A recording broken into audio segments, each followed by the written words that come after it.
नमस्कार, बहुत बहुत स्वागत करता हूं आप सभी का मैं द न्यूज ओशन के डिजिटल प्लेटफॉर्म पर। देश के पूर्व गृह मंत्री और जम्मू कश्मीर के पूर्व मुख्यमंत्री मुफ्ती मोहम्मद सईद की छोटी बेटी डॉक्टर रूबिया सईद 8 दिसंबर 1979 को हुए अपने अपहरण के मामले में शुक्रवार को पहली बार टाडा अदालत में पेश हुई। टाडा अदालत में पेश होने के बाद मुफ्ती सईद की बेटी ने जो खुलासे किए, अपने अपहरण को लेकर जो बयान दिए, उस बयान ने कोर्ट में बैठे जजों को तो हिलाकर रख ही दिया, साथ में वहां मौजूद तमाम जनता और यासीन मलिक के भी पैरों के नीचे से जमीन खिसका दी।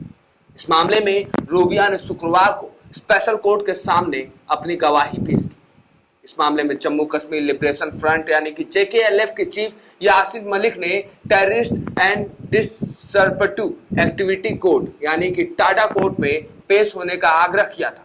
इस पूरे मामले की सुनवाई कर रही टाडा कोर्ट जम्मू ने पिछली सुनवाई के दौरान रूबिया सईद को पेश होने का निर्देश दिया था। निर्देशों के अनुसार आज सुबह ही रूबिया जानीपुर स्थित टाडा कोर्ट में पेश हुई। पेश होने के बाद रूबिया ने जो खुलासा किया, उस खुलासे ने यासीन मलिक के सारे सपनों पर पानी फेर दिया।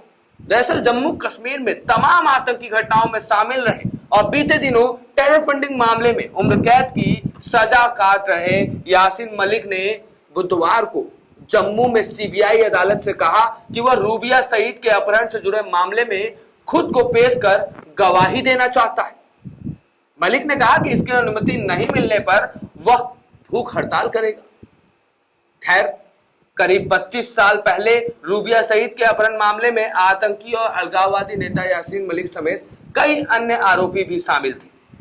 आज कोर्ट में गवाही के दौरान रूबिया सईद ने जो कुछ भी कहा, हम आपको अपनी इस खबर में दिखाएंगे। आपको दिखाएंगे कि कैसे कोर्ट रूम में लाइव के दौरान रूबिया सईद ने यासीन मलिक के पैरों के नीचे से जमीन खिसका दी और कैसे रूबिया सईद के इस बयान की वजह से अब खुद उनकी बहन महबूबा मुफ्ती और फारूक अब्दुल्ला जैसे जम्मू कश्मीर के पूर्व मुख्यमंत्री भी सवालों के कटघरे में खड़े हो रहे हैं। तो आइए आगे बढ़ते हैं, आपको दिखाते हैं क्या है पूरी खबर। आगे बढ़ने से पहले अनुरोध है, खबर पसंद आए तो खबर पर लाइक शेयर तो करिएगा ही, साथ में कमेंट करके अपनी राय अपनी प्रतिक्रिया हमारे सामने जरूर रखिएगा।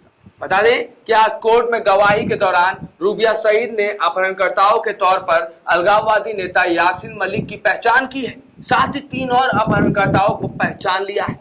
कोर्ट में पेशी के दौरान अपहरणकर्ता अली मोहम्मद मीर, जमान मीर और इकबाल अहमद गंदू ने मजिस्ट्रेट के सामने खुद कबूला कि रूबिया को अगवा करने के मामले में वे और यासीन मलिक शामिल थे।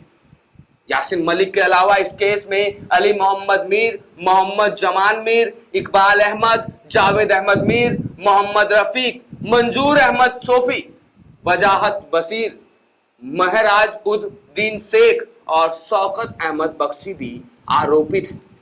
इस पूरे मामले की सुनवाई कर रही टाडा कोर्ट जम्मू ने पिछली सुनवाई के दौरान डॉक्टर रूबिया सईद को पेश होने का निर्देश दिया था।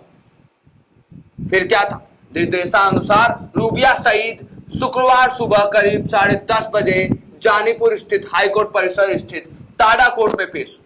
रूबिया सईद के पहुंचने के बाद अदालत के दरवाजे बंद कर दिए गए।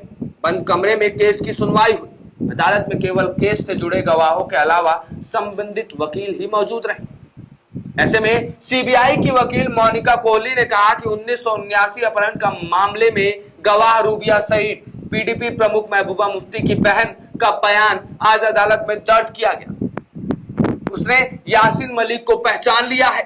सुनवाई की अगली तारीख 23 अगस्त है। उसने कुल 4 आरोपियों की भी पहचान की।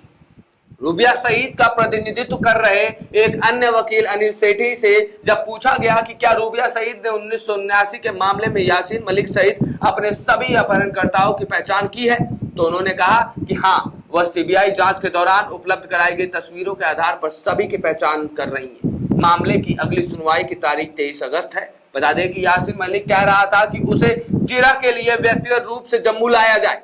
यह इस बात पर निर्भर करता है कि उसे अगली तारीख पर जम्मू लाया गया है या नहीं। टाडा कोर्ट ने जम्मू टाडा कोर्ट जम्मू ने 29 जनवरी 2021 को इस मामले में यासीन मलिक व अन्य को आरोपित करार दे दिया था।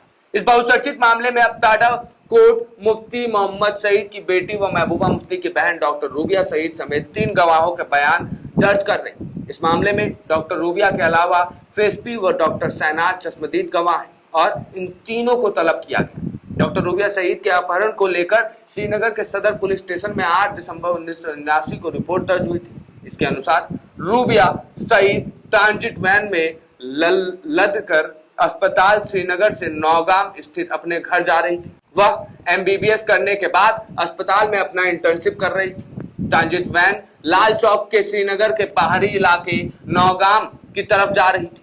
जब वैन चांदपुरा चौक के पास पहुंची, उसमें सवार 3 लोगों ने बंदूक के दम पर वैन को रोक लिया और उसमें सवार मेडिकल इंटर्न रूबिया सईद को उतारकर किनारे खड़ी नीले रंग और मारुति कार में बैठा दिया।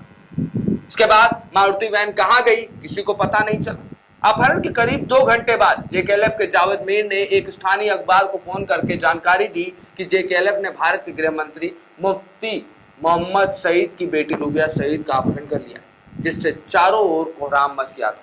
सीबीआई को इस मामले की जांच सौंपी गई।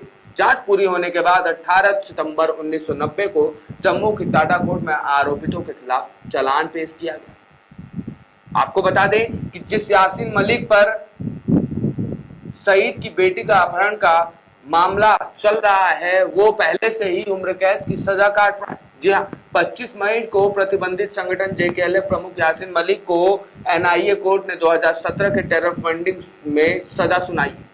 देश में कई जगहों पर उसे फांसी की सजा की भी मांग कर रहे थे, लेकिन उसे कोर्ट में उम्र कैद की सजा ही मिली। 5 खूंखार आतंकी किए गए थे रिहा। चलिए आपको दिखाते हैं कि कैसे फारूक अब्दुल्ला और महबूबा मुफ्ती भी सवालों के कटघरे में खड़े हो रही हैं और कैसे इन सभी लोगों ने मिलकर जम्मू कश्मीर में आतंक को बढ़ावा दिया और 5 खूंखार आतंकियों को इनकी मिली भगत की वजह से भारत देश को छोड़ना पड़ा, रिहा करना पड़ा। डॉक्टर रूबिया सईद को रिहाई के बदले में जेकेएलएफ ने अपने 5 आतंकियों को रिहा करने की शर्त रखी थी। अपहरण के 122 घंटे बाद 13 दिसंबर को सरकार ने 5 आतंकियों हामिद शेख, अल्ताफ अहमद भट्ट, नूर मोहम्मद, जावेद अहमद जरगर व शेख खान को रिहा किया था, जिसके बाद डॉक्टर रूबिया को छोड़ा गया। उसी रात विशेष विमान से रूबिया सईद को दिल्ली ले जाया गया, जहां हवाई अड्डे पर तत्कालीन गृह मंत्री मुफ्ती मोहम्मद सईद समेत परिवार के अन्य सदस्य मौजूद थे। शुरू में जेकेएलएफ की तरफ से रूबिया को छोड़ने के बदले 20 आतंकियों की रिहाई की मांग की गई, लेकिन बाद में इसे कम करके 7 आतंकियों की रिहाई की मांग होने लगी। अंत में डॉक्टर रूबिया की रिहाई के बदले में 5 आतंकियों को रिहा किया गया। ऐसे में महबूबा मुफ्ती और फारूक अब्दुल्ला वही लोग हैं जिन्होंने उस समय सईद की बेटी के अपहरण के वजह से ऐसा दिखाया कि उन्हें आतंकियों को रिहा करना पड़ा, क्योंकि उनके देश के पूर्व गृह मंत्री और जम्मू कश्मीर के मुख्यमंत्री की बेटी किडनैप हो चुकी है। लेकिन वहीं इसके पीछे कितना बड़ा चाल चला जा रहा था, कितना बड़ा गेम खेला जा रहा था, ये आज के समय में आप फारूक अब्दुल्ला, महबूबा मुफ्ती के बयानों से समझ सकते हैं। खुद रूबिया की बहन महबूबा मुफ्ती इस यासीन मलिक के लिए, इसकी रिहाई के लिए रोड मार्च निकाल चुकी है। कई बार बयान भी दे चुकी है कि ये निर्दोष है। इनको शर्म भी नहीं आई जब जिस व्यक्ति ने इनकी बहन को अपहरण किया था, इनकी बहन के अपहरण में साथ दिया था, उस व्यक्ति के लिए ये अक्सर रोड मार्च करती नजर आती है। अब महबूबा और फारूक अब्दुल्ला का पाक प्रेम तो आपने देखा ही है। इनका पाकिस्तान से संबंध इतने गहरे हैं कि ये अक्सर ही भारत देश में रहकर, भारत देश की खाकर, भारत देश से ही दगाबाजी करते हैं। अक्सर ही भारत सरकार के खिलाफ ही बयान देते हैं।